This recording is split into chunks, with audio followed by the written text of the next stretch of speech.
大家好，欢迎来到听书学史。今天我要给大家介绍《无压力思考：最小化努力最大化成果》这本书。在这个充满不安的世界里，不论是工作还是家庭，待办事项只会不断增加，让人不禁觉得已经精疲力尽了。这本书正是为所有这种感受的人而写的，它将带来解救的力量。为了达成我们的目标，似乎就必须承受巨大的辛劳，但其实这样只会让我们陷入过度工作和持续疲劳的恶性循环。目标越大，就越要避免苦干，这才是真正重要的。对于这个已经疲惫不堪的社会来说，无论是工作、减肥还是人际关系，都应该避免无谓的努力。您现在选择的做法，并不是唯一的道路。我们将一起学习如何将无用的努力降到0%，让成果达到100%。您是否曾觉得日常生活太辛苦？为什么光是活着就这么艰难？无论怎么奔跑，都看不到终点。为什么做什么都这么困难？即使很认真的努力了，即使有动力，结果却只是疲惫不堪，进展缓慢。您是否也曾感受到这种无力感和焦躁感？如果是这样，也许您需要改变自己的生活方式。如果努力也无法奏效，那就该尝试寻找其他的道路。现代人已经忘记了放松的重要性，只知道拼命努力。人生确实是艰辛的，我们面临着经济焦虑、悲伤、令人厌倦的种种事情，生活从各方面看都不轻松。于是我们告诉自己必须拼命努力，甚至不允许自己休息。虽然努力确实会带来一定的成果，但它也是有极限的。一旦超过某个临界点，无论再怎么努力，都得不到更多成果，反而只会让自己更疲惫。如果强撑着持续努力，最终只会换来疾病、心理问题，甚至身心俱疲，再也爬不起来的不可挽回的自己。有很多人已经被这种即使再努力也无法改变现状的无力感所击倒了。因此，作者提出了一个建议：与其超越极限去硬拼，不如选择一条更轻松的道路。很多人会说，人生本来就是辛苦的，但作者认为，不论前方有什么困难，我们始终可以选择更简单、更轻松的方式。这样，人生其实远没有我们想象中的那么复杂，那么困难。这本书要告诉我们的是，如何更轻松地实现自己真正重要的事情。抛弃重要的事情就一定很辛苦，这种思维，建立重要的事情其实最容易做的新观念。不要一味地拼命努力，而是寻找更简单的做法，极限地削减无用的努力，尽可能轻松地取得成果，尽可能轻松地过好人生。这就是本书想要传达的全部精华。今天视频的内容包括以下3个部分：第一，整理头脑中的杂物，创造心理的余裕；第二，如何尽量不拼命，也能产出成果的方法；第三，如何将小小的努力放大数倍。首先是第一部分，如何清理头脑的杂物，释放出更多精力与时间。本书的最终目标是掌握最小化努力、最大化成果的方法，过上比现在轻松却更加有效的人生。换句话说，就是尽量不拼命，也能得到结果。如果拼命努力到生病才换来100分的成果，与其那样，还不如尽量不费力的轻松取得同样的100分成果，这不是更聪明吗？那么一起来学习如何不拼命也能取得成果的方法吧。第一，为了不拼命也能取得成果，我们首先需要清理大脑中的杂物，为思考腾出空间。为什么我们首先要清理头脑中的杂物呢？那是因为我们的大脑很像一台电脑，当硬盘里塞满了无用的文件和历史记录，电脑处理速度就会变慢。我们的大脑也一样，如果里面塞满了没必要的想法、负面情绪、无用的思维模式，就会拖慢大脑的运转，影响它正常工作。大脑的资源是有限的，如果这些杂物占据了资源，我们就没有余力去处理真正重要的事情。所以就像电脑变卡时我们会删掉无用文件一样，我们也必须先清除大脑里的杂物，让思考轻盈流畅起来。那么我们头脑中最大的杂物是什么呢？那就是不满、怨言这一类的负面情绪。这些情绪是毫无价值的脑中垃圾。你说出的每一句怨言，脑中就堆积一份垃圾，能自由使用的大脑空间也就随之减少。所以，我们要从现在开始，丢掉不满和负面情绪，接着将注意力转向感恩。拥有感恩之心，会对我们产生非常积极的影响。感恩能带来正向情绪，心情愉快时，视野更广阔，更能发现新可能性，头脑更开放，创造力与社交性也随之提升。这样一来，我们在智力和体力上都能发挥出更高的表现，成功的概率也就提高了。反之，如果脑中塞满不满、愤怒、怨恨，大脑的运作效率会下降，做事情就会越来越困难，对新事物或他人也难以敞开心扉，心理和身体都会变得紧张萎缩，可用资源越来越少。所以，我们首先该做的就是清除脑中最大的杂物——负面情绪，转而拥有感恩的心。您可能会想，哪有那么容易就把负面情绪丢掉？那么，不妨试试这个方法。每说出一句不满，就强迫自己找出一件感恩的事。比如，你因儿子没写作业而感到烦躁，那就补上一句：他能那么专心读故事书，也挺不错的嘛。像这样反复练习一段时间后，你会发现，说完一句怨言，感恩的话自然也就脱口而出了。甚至在您刚刚感觉到不满的那一瞬间，脑中就已经浮现出可以感恩的角度，你会开始自动放下不满，自然地拥有感恩的心态。这是一个非常棒的方法，我强烈推荐您一定要尝试看看。此外，对他人的愤怒或烦恼，也是应该从脑中清除的杂物。或许你也有过这样悲伤的经历，被重要的人背叛，被他人伤害，你是否仍然在心中憎恨那个人？当然，作为人，感受到愤怒或怨恨是很正常的，但问题是，我们不该永远抱着这些情绪不放，因为那样，您的能量就会一直停留在过去。所以，为了自己，也为了未来，我们必须放下怒气与怨恨，把对那个伤害您之人的负面情绪释放出来吧。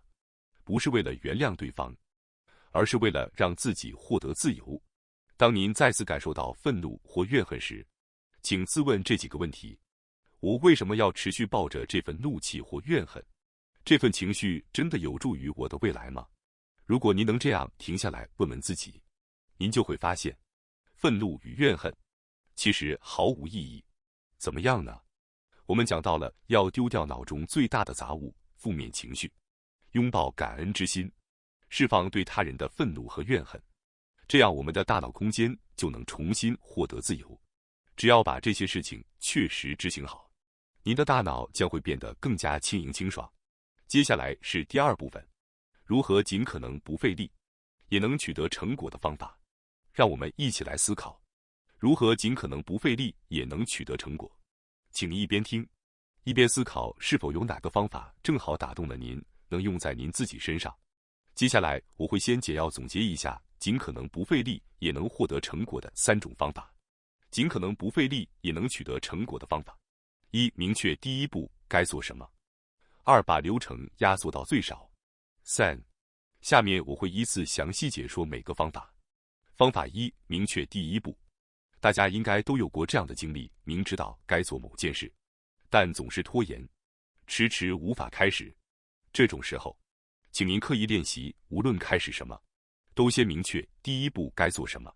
即使目标再远，只要能看到第一个小步骤，我们就能开始往前迈进。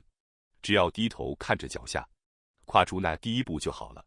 人类的心理机制是这样，一旦迈出第一步，整个人就像发动了引擎，自然会继续下去。举个例子，当您看到房间乱七八糟，知道得收拾，但觉得很烦，不想动手时，这时候就请明确第一步。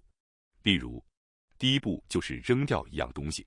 您可以从眼前一个用完的纸杯开始扔掉，这样您就迈出了第一步。一旦开始，您可能接着就会丢掉那些不会再看的杂志、用不到的充电线，等您回过神来，整理就已经推进了一大半。最难的是那起步的一瞬间，所以关键就是先设定好，迈出明确的第一步。方法2，把流程压缩到最少。这个方法其实是 Amazon 创始人杰夫·贝索斯曾经采用的。举个例子，过去在网上购物时，步骤非常繁琐，一堆步骤让人望而却步，很多用户中途就放弃了。贝索斯想，有没有办法只点击一次就能完成下单？于是，一键下单的功能诞生了，彻底改变了人们的网购习惯。比起那些麻烦的网站，人们当然更愿意用只需点一下就能买东西的网站。所以，您自己在面对任务时，也要问自己一句：要完成这件事，最少需要哪些步骤？有没有可能再精简，也能达到相同效果？当你要做某件事时，请始终思考：我能不能再减少一个步骤？方法3，放弃追求完美，从垃圾开始。大家是否曾陷入很多人都会犯的完美主义陷阱呢？我们从一开始就不该追求完美，哪怕一开始做出的东西质量低到让您觉得这不就是垃圾吗？也没关系，就是要从那堆垃圾开始动手。很多人看到优秀的作品或成果，就以为他们从一开始就是完美的样子，但实际上根本不是这样。再优秀的成果，一开始也只是从垃圾开始的。比如说，日本人英语说不好，这其实就是个很好例子。日本人学了多年英语，却一直讲不好，那是因为从一开始就追求完美，讨厌出错，结果就是害怕说错，不敢开口，最终一直也说不好。但如果不介意说出像垃圾一样的英语，哪怕一开始很烂，也不停开口练习，反而能更快掌握英语。只要您接受不完美，敢于从垃圾一样的东西开始，您就能迈出起步的第一步。而动手开始这一步，是取得成果的关键。所以，请大家不要一开始就追求完美，我们一起来创造更多垃圾吧。接下来是第3部分，用最小的努力获得数倍成效的方法。我们最后要讲的是一个类似于杠杆原理的策略，像杠杆一样，把小小的努力放大数倍。所谓杠杆原理，就是用小的力量撬动大的物体。如果善用这个原理，很多事就会变得简单。比如，下面这些就是通过小努力获得大成果的例子：找到一个好习惯，终生受益；学会基础知识，并能应用于各个领域；掌握一次终身受用的知识；建立自动运作的机制；初期雇佣合适的人，就能多次产生成果；彻底解决一个问题，从此不再反复出现。大家觉得如何？像这样，一开始的小努力，只要方式对，就能在长期内持续带来好处。这就是把小努力放大成巨大成果的策略。接下来，我们将深入解说2个最值得投入的小努力：1、掌握终身受用的知识；2、构建自动运作的机制。从第1点开始讲解。首先，最重要的是，牢记，不是所有的知识都具有相同的价值。举例来说，考试前死记硬背的内容，考试一结束就忘光了，所以这类知识只用得上一次。再比如，读了一篇有趣的手机新闻，1小时后也记不住了，所以也只能用一次。但也有些知识是可以反复使用的。您一旦掌握了决策机制，就能不断地做出正确决定。深刻理解顾客需求的企业家，能将该知识应用到多个产品与服务中。一旦掌握了习惯养成的知识，就可以不断建立好习惯，并从中受益。一旦掌握了正确的营养知识，就可以长期获得健康上的回报。所以，知识分为只能用一次的，可以长期反复使用的。为了用小努力获得大成果，我们应当努力获取那些终身可用的知识。因此，大家今后在接触信息或知识时，请试着问问自己，这是能反复使用的终身知识吗？